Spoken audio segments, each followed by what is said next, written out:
It is always a pleasure to be here with all of you today as we recognize this year's winners of the National Design Awards. Every day, these visionary designers are pushing boundaries, creating and revealing beauty where we least expect it, and helping us all lead healthier, more sustainable lives.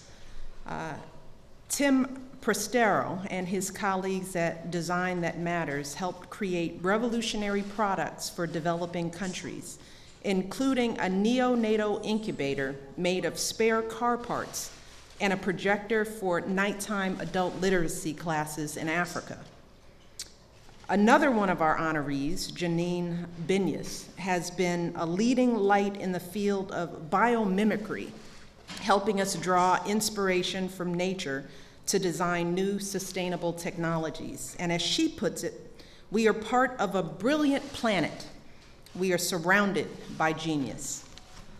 And then there's Richard Saul Werman, who has, and quite dashing and sassy, I must say, who has spent his career transforming information into knowledge and helping us better understand the world around us. He's published, written, and designed more than 80 books, been a little busy, and he actually coined the term information architecture. But in the end, as he put it, he does this work not for fame, fortune, or money, but just really to do something good. And that is the defining characteristic of today's honorees. All of them have done something really good for our country and our world. From the clothes we wear, to the technologies we use, to the public spaces we enjoy, their work affects just about every aspect of our lives. And on days like today, when we gather to celebrate these extraordinary individuals, it's easy to go on and on about everything they've achieved and the impact that they've had. It is a very easy thing to do with this group, but it's also important to remember that today's award ceremony is only part of the story. We know that for these men and women, the journey to this day began long before they ever walked through the doors of the White House. It started in studios and classrooms and dorm rooms where they spent long hours and late nights hunched over a sketch pad or squinting at a computer screen, drafting and redrafting and redrafting. And this is a point I especially want to emphasize for all of the young people who have joined us today. What you guys have to understand is that these honorees weren't born brilliant designers. They became brilliant designers because they worked hard. They're here today because they had a dream, and they put in long, hard, exhausting work, all of that it takes to follow that dream. And that's why we invited all of you amazing young people here today, because we want to send you a simple message. That if you put the time and effort in, if you dream big and truly believe in yourselves, then one day you too can create the designs that can change our lives. You can do this, and maybe even come back and win an award or 2 or 3 or 8 or 10. You all are here today because we believe in you. And that's really important for you to know. You are here because we all believe in you. And that's why Cooper-Hewitt created its Design Prep Scholars Program, and I am thrilled that you all have done this. And I know that we've got some young people from the program here today. I got to meet some of them. And I'd like to ask them to please stand so that we can see you in the room. All of yeah, do it. Come on, you can do it. Stand up. Make yourselves known.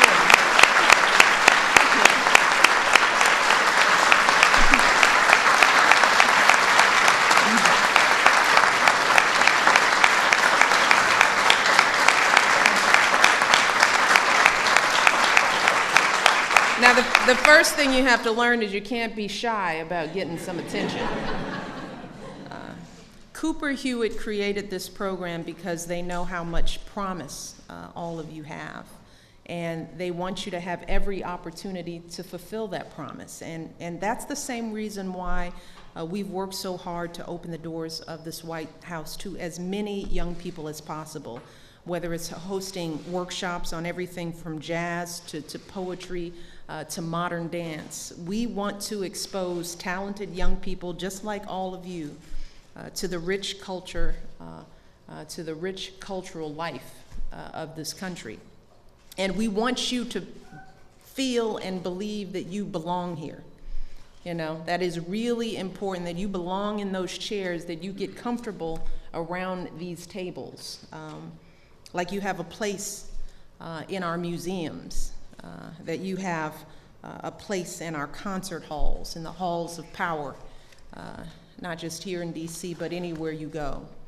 And that is also the mission of the man that I have the pleasure now of introducing. Dr. Wayne Clough, who I've come to know and respect and admire, is the Secretary of the Smithsonian Institution, and he has been working tirelessly with his team to ensure that all Americans can benefit from everything the Smithsonian has to offer. He has created all kinds of educational programs for our young people. He has put the Smithsonian on YouTube. That's for the young people. On Facebook, Twitter, they're doing it all. You're tweeting. No, okay. So he is doing everything in his power to keep the Smithsonian on the map and to make sure that everyone around this country and around the world has access to its resources. So one thing I want the young people to know is that in exchange for this lunch, the one thing that I ask young people is that when you get in these seats, that you reach back as well, because that's how we give back. Your responsibility is to make a place for the next set of young people when you get these opportunities, when you become the Secretary of the Smithsonian or the First Lady of the United States or the President of the United States, whatever one you choose. That you always find a way to keep bringing other young people along with you. We got that? Fair deal? All right, and with that, I am so thrilled to introduce Dr. Wayne Clough, who will take us to the next phase of the program, and we're close to lunch. Thank you, Wayne.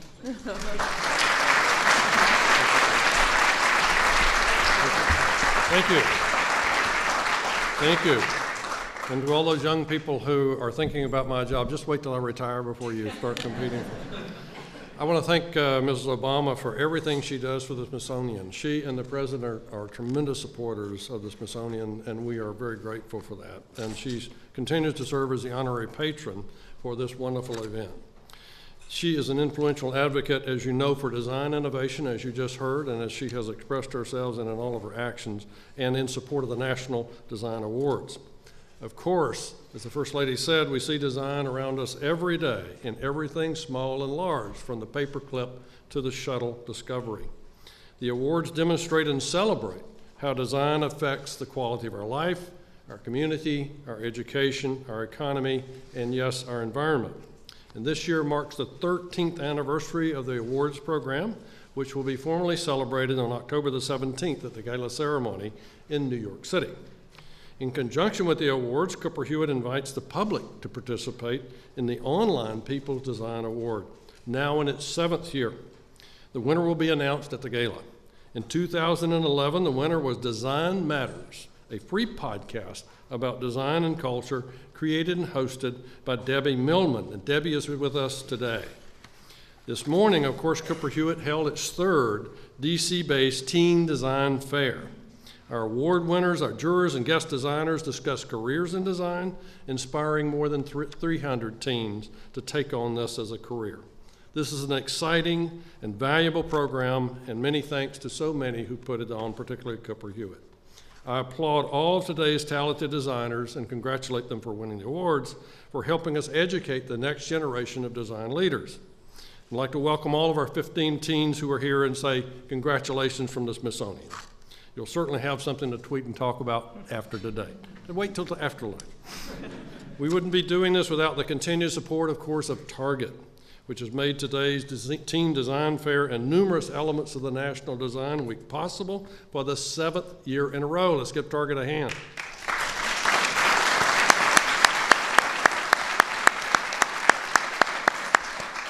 Target is one of the most philanthropic companies in the United States. Since 1946, it's generously given 5% of its income to local communities, equaling more than $3 million every week. In addition, as part of its new education initiative, Target is on track to reach $1 billion in giving to education by the end of the year 2015. This includes Target's generous support for the Cooper-Hewitt, particularly the new Education Center in Harlem, which we opened in May, and other Smithsonian education programs.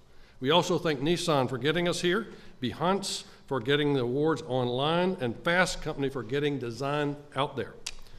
The Smithsonian is fortunate to have an extraordinary director of Cooper-Hewitt, Bill Mogridge, who is unable to be with us today because of illness.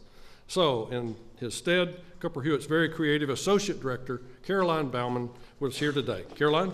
Thank you so much.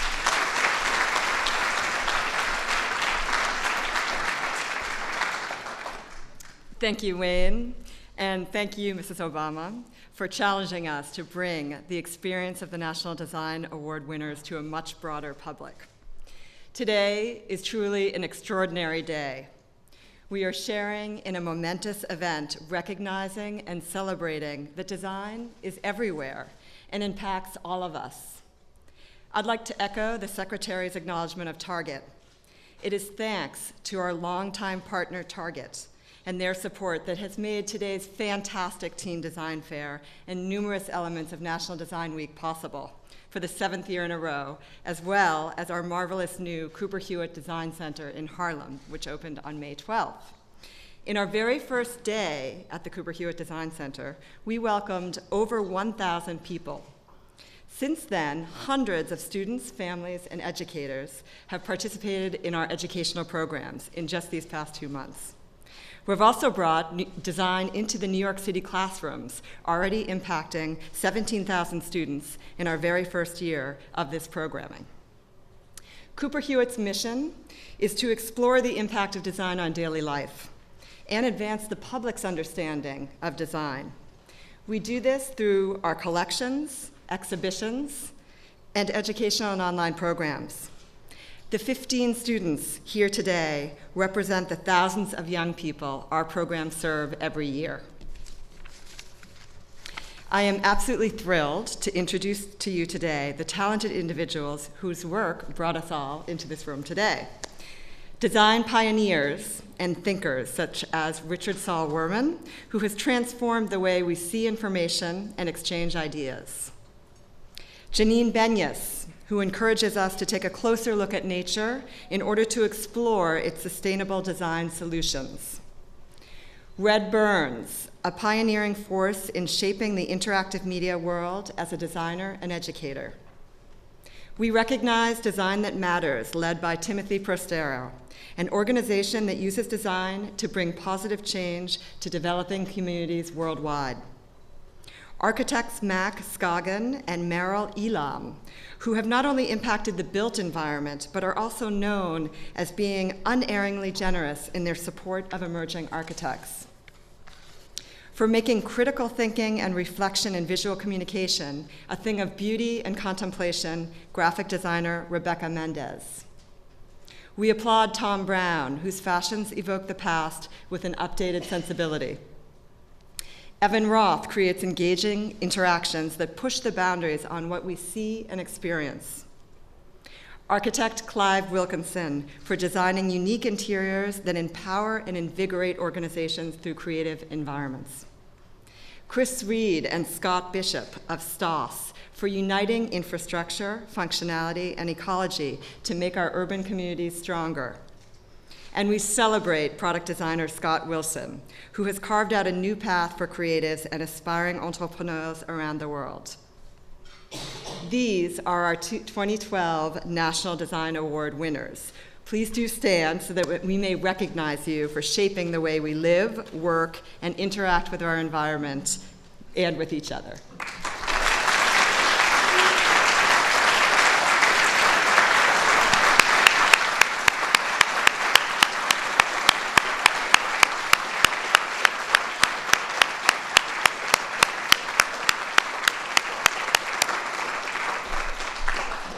You have enhanced our lives. Thank you so much.